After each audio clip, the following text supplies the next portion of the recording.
The weakness and incompetence of Joe Biden foolishly allowed the killing to start in the first place.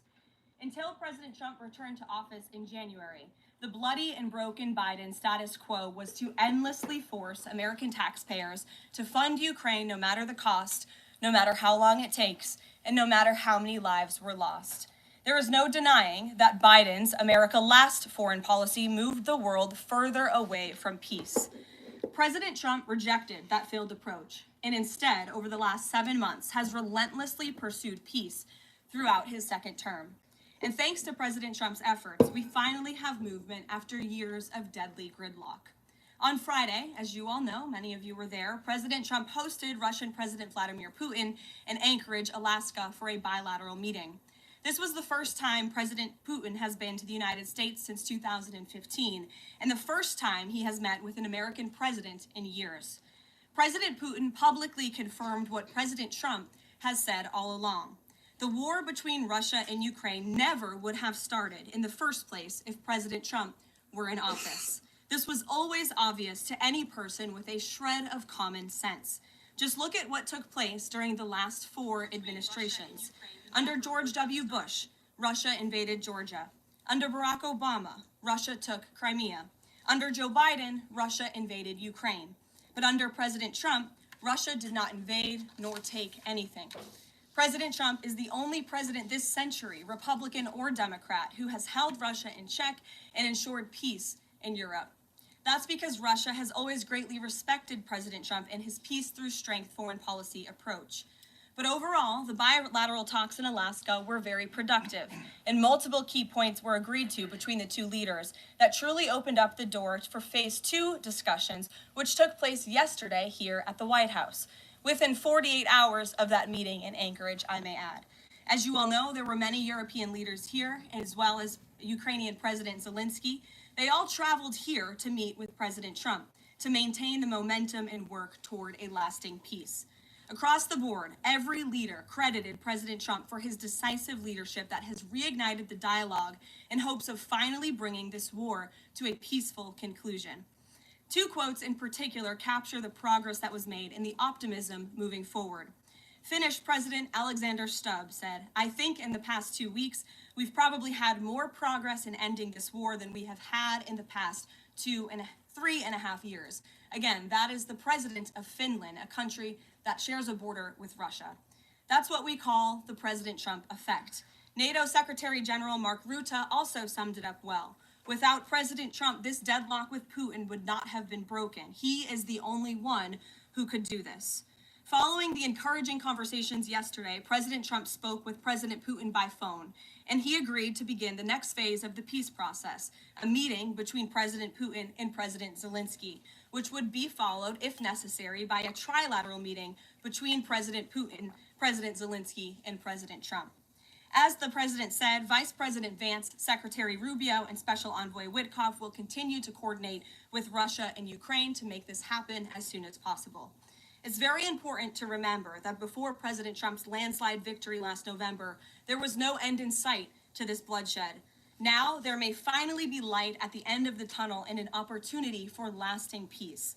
That's because President Trump is the peace president, and American leadership is back on the world stage. It should not be lost on anyone in this room that world leaders are coming right here to Washington, D.C. for help. While previous presidents have traveled halfway around the world to apologize for America, President Trump stands up for America, and he has firmly restored America's status as the undisputed leader of the free world. However, one thing that has absolutely not changed is the media's negative and downright false coverage of President Trump and his foreign policy accomplishments. From the beginning of this entire process, much of the left-wing media has been actively rooting against the President of the United States in the pursuit of peace. Initially, the media ridiculously claimed that President Trump was somehow beholden to Russia for even agreeing to have a face-to-face discussion with President Putin inside of the United States. The media said President Trump was making a grave mistake by, quote, legitimizing Putin. They were aghast that President Trump would treat another world leader like a world leader. The media relentlessly attacked President Trump and claimed he suffered a, quote, major defeat for not immediately emerging with a final agreement, even though he said heading into that meeting This was a meeting to listen and to understand how to move the ball forward. All weekend following those historic U.S.-Russia bilateral talks, we listened to clueless pundits on television trying but failing to claim that the president had failed. The so-called experts in the foreign policy establishment, whose record is nothing but endless wars, trillions of wasted taxpayer dollars, and dead Americans, have the nerve to try and lecture President Trump, who has solved 7 global conflicts in 7 months, about peace. This is the same president, by the way, who brokered the Abraham Accords in his first term, on top of more than half a dozen other peace deals this year alone, as I just said. We also saw yesterday the president of Ukraine and all of the other major leaders of Europe fly across the Atlantic Ocean to meet President Trump at the White House because of the progress that was made in that, if you ask the media, failed meeting, but it was not. It was highly productive and it was successful. This is why Americans' trust in the mass media is at a lowest point in more than 5 decades. Diplomacy is a delicate process, and instead of reporting the facts about what is happening here at this White House and what is happening between this president and other leaders around the world, many outlets in this room continue to try to actively undermine the president and sabotage the efforts towards peace. That is why I felt the need to set the record straight. In other news, on the home front, President Trump's efforts to make D.C. safe again are working. There have been a total of 465 arrests since the start of this operation on Thursday, August 7th. Last night, there were a total of 52 arrests, including the arrest of an illegal alien MS-13 gang member with convictions for DWI and drug possession. Thanks to President Trump's leadership and the outstanding work of both federal and local law enforcement, dangerous gang members like the one picked up last night will not be allowed on the streets of our nation's capital. Other arrests last night included assault with a deadly weapon for stabbing, parole violation for robbery, murder, outstanding warrant for attempted murder, assault on federal law enforcement officer, and felony assault. 4 more homeless encampments were also removed during yesterday's reporting period. To date, a total of 48 homeless encampments have been cleared in Washington, D.C. by multi-agency teams. MPD patrol units are actively working with city officials to locate and clear additional encampments and remove homeless residents off of Washington's streets. And despite fake narratives from the media, again, a significant number of the arrests have been in high crime areas of D.C. In fact, nearly half of all of the non-illegal alien-related arrests have occurred in wards 7 and 8, the 2 wards that have the highest number of violent crime, as well as homicides and assaults with dangerous weapons last year. So while Democrats continue to coddle violent criminals, President Trump and this administration are focused on putting them behind bars and unapologetically standing up for the safety of law-abiding American citizens, and the White House will continue to provide all of you with the results of this operation in the days ahead. So with that, I will take your questions today. Here in our new media seat today, we have Jack Posobiec, who joined us in Anchorage, Alaska last week. Jack, thanks for being here. Why don't you kick us off? Caroline, thanks so much. So a couple of questions regarding the status of these peace talks. Obviously, we saw the President and President Putin there in Anchorage. We saw the world leaders here yesterday with this summit. We've heard phrases like coalition of the willing. We've also heard Article 5-like guarantees.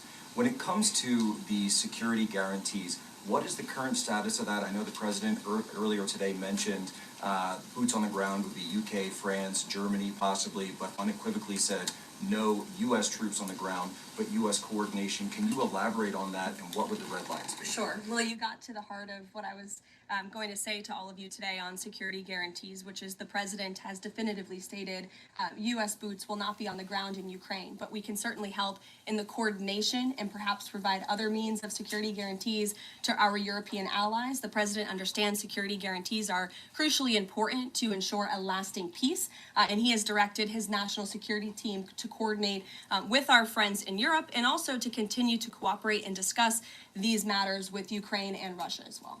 Caroline, now, have the Russians responded at all? I know we spoke with President Putin last night. What has been their response? Because we've heard some reports from the Kremlin and others saying they're unequivocally against NATO troops on the ground. Well, look, the president continues to have these conversations with both leaders. Those conversations took place in Anchorage, Alaska, again yesterday with the Europeans and President Zelensky, and he has directed his team to come up with a framework for these security guarantees that can be acceptable to help ensure a lasting peace and end this war. And then just last question real quick on this.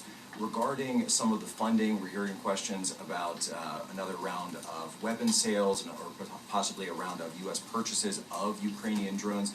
Will that money be funded by the U.S. taxpayers? Are we finally going to see an end to the U.S. taxpayer-funded, seemingly endless mandate for these foreign wars? Well, the president is very sensitive to the needs of the American taxpayer, and immediately upon entering office back in January, he made it very clear that we're not going to continue writing blank checks to fund a war very far away, which is why he came up with the very creative solution to have NATO purchase American weaponry because it is the best in the world, and then to backfill the needs of the Ukrainian army and the Ukrainian people and their military. So that's the solution the president has came up with. We'll continue to see that forward. As for any additional sales, I'll have to defer you to the Department of Defense. Thanks, Jack. Kelly.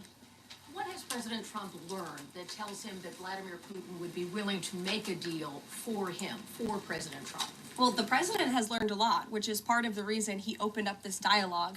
The previous administration, who oversaw the beginning of this war, refused to talk. And President Trump has always said, in order to learn, in order to move the ball forward with diplomacy and towards peace, you have to have open dialogue. And so that's why the president has had several conversations by phone and, of course, an in-person meeting last Friday with President Putin. He also has talked to President Zelensky dozens of times, had him here at the White House yesterday, and he's understanding what both sides want, what both sides are going to have to give up. And he has always said, in order to get a good deal, both sides are going to have to walk away a little bit unhappy. So he continues to learn a lot throughout these conversations, which is why we've seen progress from both sides. And I would also just add, when it comes to learning and moving the ball forward, look at how both Russia and Ukraine have actually talked directly for the first time in many years, thanks to the efforts of this president and this administration. Specifically for President Trump, though, what do you think Putin's motivation is to try to do something for President Trump, as opposed to just resolving the conflict? I think, as I just spoke to in my opening remarks, Kelly, Russia and all countries around this world actually respect the United States again. And the president is using the might of American strength to demand that respect from our allies, our friends, our adversaries all around the world. And we've seen that not just lead to progress with Russia and Ukraine, but also we've seen it in the closing of 7 global conflicts around the world as well. We've seen it with the release of hostages in Gaza. You've seen it with the end of the conflict between India and Pakistan, which could have resulted in a nuclear war if we had not had a president who believed in the strength and the leverage that comes with the job of being the president of the United States of America. Rachel. Thanks, Caroline. Heading into Alaska, a lot of the focus in the talk was on this trilateral meeting between these 3 leaders. Can you explain how this went from a trilateral meeting involving President Trump to now the focus being on this bilateral meeting without the president first? Well, look, the president has spoken to both leaders about this, and both leaders have expressed a willingness to sit down with each other. And so our national security team will help both countries do that. Ultimately, the president has always said that there are areas of disagreement in this war that will have to be discussed and decided upon by these 2 countries. And so he wants these 2 countries to engage in direct diplomacy. He's said that from the very beginning, which is why he's agreeable to the idea of having President Zelensky and President Putin get together. And I understand accommodations for that meeting are underway. As soon as we hear more details, we'll be sure to let all of you know. And just a quick follow-up. We know as of right now there is no ceasefire in place. We've seen Russia continue its attacks on Ukraine. What indications is the president getting from Putin that he wants to have this meeting with Zelensky soon? Because he spoke to him directly yesterday. And he expressed that Haley, sooner rather than later. He spoke to that directly yesterday, and the president put that in his statement that he gave to all of you, the news media, knowing you'd be asking following that conversation in the effort of transparency. Haley. Hey, thanks, Caroline. You made clear no U.S. boots on the ground. Is the president considering U.S. boots in the air as a form of a security guarantee? Look, that was something the president mentioned on his interview this morning. It is an option and a possibility. I won't certainly rule out anything as far as military options that the president has at his disposal. I'll let him do that. I can tell you he's definitively ruled out boots on the ground. Sure. Thanks, Caroline. Just about the possible venue for the talks. Can you confirm that Putin suggested Moscow as a venue for the bilateral talks? And if so, doesn't that indicate that Putin is perhaps not serious about this, that he's suggesting a venue that there's no way that Zelensky is going to go to? Look, I'm not going to litigate the private conversations between the president and President Putin, aside from what the president himself has already spoken on. But I can tell you there are many options that are being discussed by our national security team right now with both parties. Can you give us an indication of where? I just told you we'll provide you details as soon as we can. Thank you for trying, though. Libby. Thank you, Caroline. I wanted to ask about the National Guard troops. How is the White House coordinating with how they're being placed in D.C., what areas? And then also, how long should people here in the district anticipate the National Guard to be on the ground patrolling the streets? I don't have a timeline for you, Libby, but we will keep you posted on that. I think the president, as you know, and this administration, he came to this briefing room with members of his cabinet to lay out the rationale and the reasoning for federalizing the National Guard here in Washington, D.C., and for our work with the Metropolitan Police Department to make our district safer. We've seen violent crime has taken the lives of far too many residents here in our nation's capital, and the president wants to make it safe again. And as for the coordination efforts, this interagency team is meeting and talking daily. In fact, there's a meeting taking place right now in the West Wing with members of the interagency task force to continue to discuss not just the National Guard deployment, but also how we can continue to remove public safety threats off of the streets of Washington, which, as the numbers I just showed you prove, they are doing every single night. I will just reiterate, 465 total arrests and counting since the start of this operation. I believe 11 or 12 days ago, I'll have to check the calendar, but those are pretty remarkable results. If not for this task force and their high level of coordination and the leadership of this president, there would have been 465 more violent criminals on the streets of this capital that you all live in every day. So I think we should all be very grateful for that. Stephen. Thank you, Caroline. Three questions about the D.C. crackdown. Sure. First, I was wondering if you could clarify something President Trump said. He mentioned getting rid of the slums where criminals live. Was he talking about tents or permanent residential buildings? And then the mayor has expressed an interest in clarifying how much of a focus illegal immigration enforcement is as part of this crackdown. Can you say anything about that? Sure. And third, any preview on the beautification? 3 questions. I'll try to answer all 3 of them pointedly for you.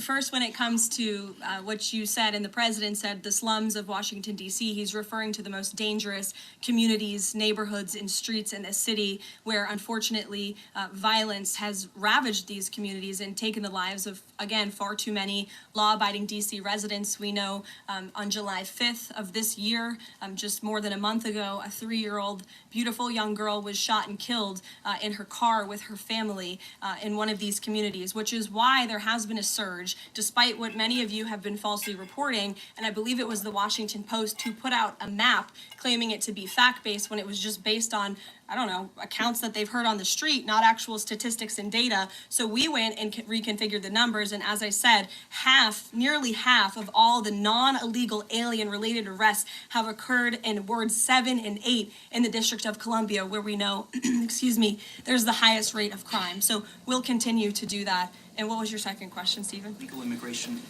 how much of a focus that is? Yeah, look, I mean, the focus is to make D.C. safe and beautiful and to remove public safety threats and violent criminals from our streets. If federal law enforcement, with the help of the Metropolitan Police Department, come across illegal aliens, of course, we are going to abide by this administration's policy of law and order, and we are going to remove illegal criminals from our nation's capital. They will be detained and deported, just like they are in every other community across the country. Kristen. First question is, whose idea was it to change the next steps from a trilateral to a bilateral meeting? It was an idea that evolved in the course of the president's conversations with both President Putin, President Zelensky, and the European leaders yesterday. And as you saw, Kristen, with all of those European leaders leaving the White House, including the NATO Secretary General, they all agreed that this is a great first step. And it's a good thing that these 2 leaders are going to be sitting down together, and the president expects that to happen. And how long is Trump willing to wait and operate in good faith for Putin to actually actually arrange a meeting before he intervenes? Look, the president has put tremendous public pressure to bring this war to a close. He's taken actions, as you've seen, sanctions on India and other actions as well. He's made himself very clear that he wants to see this war end, and he has scoffed at the ideas of others that have been raised that we should wait another month before any meeting takes place. The president wants to move, and he wants to bring this war to an end as quickly as possible. Just a clarification on Sean. something you said earlier about Putin agreeing to the meeting. The Kremlin seemed to indicate that Putin did not firmly agree You're to right, a Barney. bilateral. Caroline Did he is the agree bomb. to have a sit-down with just Zelensky on the phone? I can assure you that the United States government and the Trump administration is working with both Russia and Ukraine to make that bilateral happen as we speak. Sean. Hey, if the point is to get everybody on the same page, why wouldn't Trump just take the call from Putin while the other leaders were in the room? He said it would be disrespectful to do that. Why is it disrespectful? With all due respect, only a reporter from the New York Times would ask a question like that, Sean. The president met with all of these European leaders at the White House 48 hours after sitting down with President Putin on American soil. In fact, there was so much progress in the readout that was given to these European leaders immediately following his meeting with President Putin that every single one of them got on a plane 48 hours later and flew to the United States of America. And if I could just read for all of you some of the statements from those European leaders yesterday, you had President Zelensky himself saying it was a very good conversation. It was really good. We spoke about very sensitive points. The Secretary General, Mark Rutte, it was the president, only because of the president, that this deadlock was broken, but with President Putin by starting a dialogue. So these leaders, who this war is in their backyard, are very grateful that the president took that call and that he was there to provide them with a readout of Russia's thinking on this, something that was not done by the previous administration at all. Catherine. Thank you. Is the White House looking at Budapest as a possible location? I'm not going to confirm or deny locations. We'll provide you with details as soon as we can. Just following up on Kristen's question, I understand that the White House is working and allies are working to make this meeting happen, but did Putin promise to do a meeting with Zelensky, a direct meeting in the coming weeks? He has, and I just answered that question for you. Franco. Thanks. I just want to clarify. So you are saying that President Trump is considering U.S. pilots and U.S. aircraft potentially supporting European or Ukrainian forces? The president spoke to that himself this morning when he called into Fox and Friends, and I would defer you to his answer. You can read it directly yourself. In addition, can I ask, no boots on the ground, Steve Witkoff's talking about Article 5-like security guarantees. Can you talk about what other Article 5-like security guarantees that are being considered if it's not boots on the ground? These are very sensitive diplomatic discussions that are currently taking place literally as we speak. So I will leave it to the national security team, and I'll leave it to the president to have those private discussions with these leaders as we try to bring this war to an end. Get him, Spirit. Mary Margaret, go ahead. Thanks, Caroline. Two questions, if that's okay. So on these meetings, I know you said that the trilateral will take place if necessary. Do you think that we might not need the trilateral and that Zelensky and Putin might come to this conclusion on their own? And then as a follow-up, I know the president said on Fox News this morning that he's partially seeking peace in order to get to heaven. Was he joking, or is there spiritual motivation behind his peace deals here? He's not I think the joking. president was serious. I think the president wants to get to heaven, as I hope we all do in this room as Yeah. well. Annie. Thanks, Caroline. I'm He's just, ordained by shifting God. gears to the Department of Justice for a minute. Can you walk us through why another deputy FBI director was named? Does Trump have any displeasure with how the FBI has been being run to date? And then I have a question about the antitrust. No, Andrew Bailey is extremely qualified. As you know, he's been serving with honor Go, as Andrew the Attorney Bailey, General go. of Missouri, and he's been brought on as another set of very credible and experienced hands to work alongside the current Deputy Director, Dan Bongino, under the leadership of the Director, Kash Patel, and the Attorney General, Pam Bondi. And the FBI has been doing a tremendous job. We've seen their agents out on the streets as part of this interagency task force here in Washington. But the crime that they've been stopping here in Washington, they've been doing this for 7 months all across the country. In fact, there's been 19,000 arrests by the FBI nationwide. That's more than double double last year in the same time period. Of those, 1,600 arrests were for violent crimes against children. 4,000 child victims have been rescued by this FBI under this current leadership. 1,000 arrests from investigations of foreign terrorist organizations. There's been 1,500 kilos of fentanyl seized. 6,300 kilos of meth have been seized, and 3 of the top 10 most wanted have been arrested so far. Not a single one of the individuals on the top 10 most wanted list were arrested under the previous administration. We've arrested 3 in 7 months. So when you're actually working and enforcing law and order, you need all hands on deck. And so we look forward to welcoming Andrew Bailey to this new post. Jackie. I have a quick question about Roger Alfred, who's a former DOJ official. He gave a speech in Aspen yesterday where he said that senior DOJ aides are cutting deals with favored lobbyists. I'm wondering if the president has any concerns at all with the way the antitrust division is working. I have no idea who that individual is. I don't know why he made those comments. I don't know what basis he's making those comments on. My instinct tells me it's not true, but we will definitely look into them and I'll get you a response. Jackie. Thanks, Caroline. Since the president often says that this war would not have started if he were in office, True. and Putin confirmed that. It's true. Do you accept that as true? The Probably. European leaders do. Well, And President Putin himself said that, by the way. He did say that. The question I have, though, is what is the president going to do to ensure that these security guarantees last beyond him into the time when he is no longer president? And does that have to involve Congress at all? Well, he understands the need for that, which he spoke to yesterday. And what's he going to do? It's why he's engaging in so many talks and so many conversations with both sides of this war with our European allies. It's why on the way home from Anchorage, Alaska, very late at night, when I know many of you on the press plane were sleeping and many staff were sleeping, the president himself was still awake at 2 o'clock in the morning talking to European leaders and NATO about how we can ensure a lasting peace and bring this conflict to an end. He has expended an incredible amount of time, energy, and effort into bringing this war to an end, and he remains determined to do that. Also, Go can I ask ahead. you about the Go ahead. Thank you, crime, Carolyn. DC crime? Sure, Jake, and then to your right. All right. Thank you, Carolyn. Which of the half dozen peace deals that the president's pulled off would you say he's the most proud of? And then I have another question. That's a good question, Jake. I'll leave that to the president to answer. I think he's proud of all of the peace deals that he's been able to achieve. You saw the president of Armenia and the head of Azerbaijan both at the White House just a couple of weeks ago. The president, I know, very much enjoyed spending time with them and helping to bring that conflict to an end. He very much enjoyed his time with leaders of Rwanda and the Democratic Republic of the Congo in the Oval Office, talking to them about bringing that decades-long war to an end. India and Pakistan. He used trade in a very powerful way as leverage to bring that conflict to an end. So I know he's very proud of all of these achievements, and I know he's very honored to serve as the President of the United States and to restore peace around this world. Go ahead. So you mentioned Armenia and Azerbaijan. That's a conflict that, I spent time in the Southern Caucasus covering that.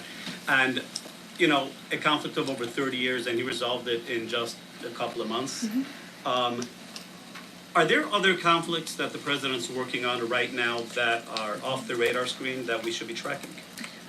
In fact, there are many. The State Department is always working around the clock under the leadership of Secretary Rubio and keeping the president apprised of conflicts that are bubbling up all over the world. But of course, as you all know, as we've talked a lot about in this briefing, he's spending a lot of time right now on ending this war in Russia, Ukraine, and of course the conflict in Israel and Gaza, which he wants to see come to a close as well. Sure, go ahead. So the president says that he's starting a movement to eliminate mail-in voting, but states administer elections, not federal authorities. So can you provide any more details about how the White House plans to eliminate that?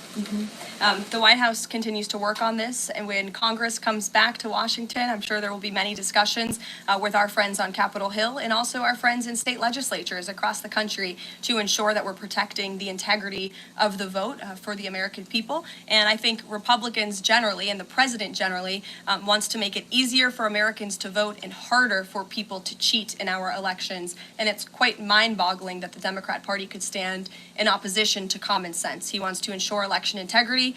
There were great efforts that were made in 2024. I won't get ahead of myself for Hatch Act reasons to get ahead for the next election, but I can assure you this is a priority for the president. Go ahead. If I could just follow up on your comments about Gaza. Sure.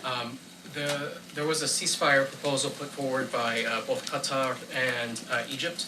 Hamas accepted it on Monday. Israel has yet to officially weigh in. I'm wondering if the U.S. was at all involved in it, if it's supportive of it, and whether or not the president believes Israel should accept it.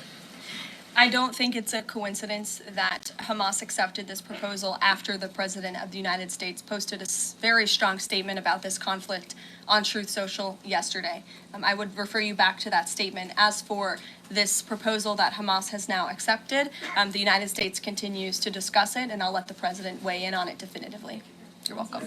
Sure. Can you describe the President's perspective on taking a stake in Intel in exchange for federal grants? And is this are we expecting to see the White House make similar arrangements with other semiconductor companies and manufacturing companies? Well, the president, he's been very clear about the need to reshore manufacturing that's critical to our national and economic security. That is especially in regards to chips and semiconductors, which is why the president has initiated the Commerce Department to conduct a study on semiconductors, a Section 232 investigation, so we can ultimately implement tariffs. And it's why our export license requirements remain in place as well. As for this 10% government stake deal, the Department of Commerce continues to work on it. I know Secretary Lutnick is working on it and ironing out the details, but the president wants to put America's needs first, both from a national security and economic perspective. And it's a creative idea that has never been done before to ensure that we're both reshoring these critical supply chains while also gaining something of it for the American taxpayer. You're welcome. Emily. Thanks, Caroline.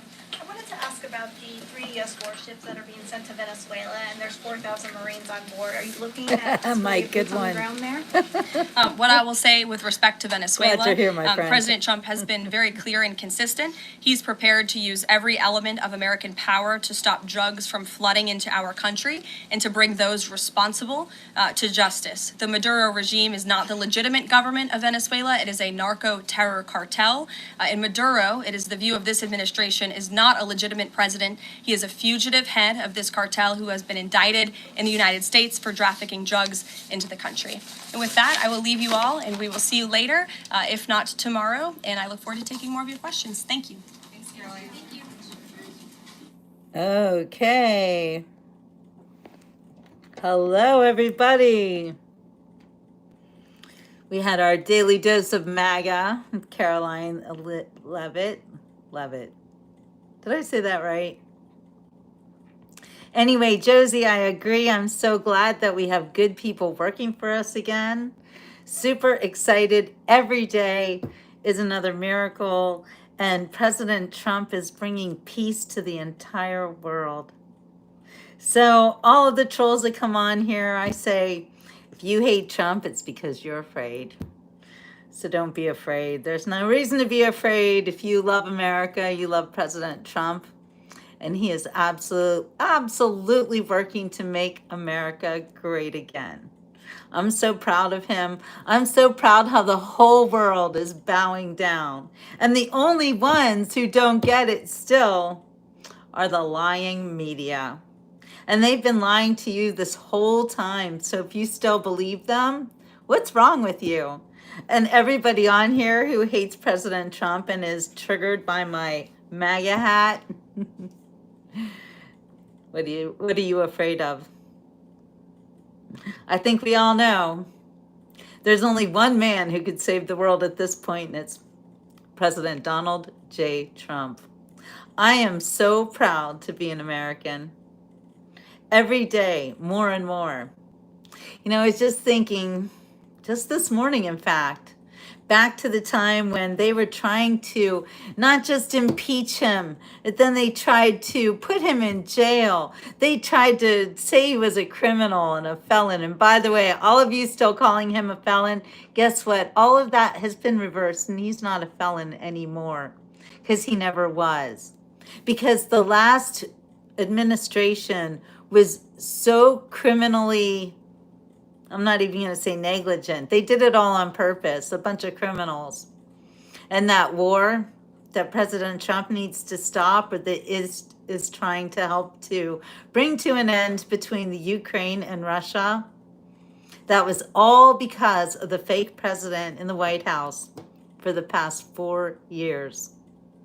Horrible, horrible what they did, not just to this country, but to the whole world. And they need to be held accountable. A lot of innocent people died because of Joe Biden, Kamala Harris, all of them, all of the Clintons, Obama for sure, the biggest one. The biggest mistake that this country ever made was letting a criminal like that into our politics. So we all know the truth now. It's out. Hello. President Trump is righting all the wrongs. So I am going to leave you with the, yes, innocent people are still dying. It's true. And President Trump wants that to stop. And he's doing everything he can. He's the most peaceful president ever. Not just in my lifetime, but I think ever in the world. So I'm not reading all your crazy comments because the haters, the robots, the whatever you are, the people who are afraid of President Trump and making America great again. Yeah, nobody cares. Everybody sees the truth now. And I don't have to defend myself against you bunch of liars, criminals, and PDF files. All right, you guys, I'm going to say ciao for now. We'll see you on the next Beach Report. Have a wonderful, wonderful rest of your day. And thank you to my moderators who've been working super hard this afternoon to get rid of as many trolls as they can. You know, I do like to say the Beach Report is a safe zone for people who love this country and want to see the rest of the world also benefit from having a strong, amazing man in office who truly cares about people and truly cares about this country and our standing in the world. So those of you who don't like it, nobody cares. See you later. Bye. And the rest of you who all helped us to make America great again and to put President Trump back in office where he definitely, clearly deserved to be. Thank you from the bottom of my heart. Thank you. Thank you for helping to make America great again. All right, you guys, I'm going to say ciao for now. But if you like this show, The Beach Report, we're on every single day. And please give me a thumbs up and subscribe if you can. I'd really appreciate it because I can't do it without you. All right, you guys, have a most wonderful rest of your day. Happy Tuesday. Ciao for now.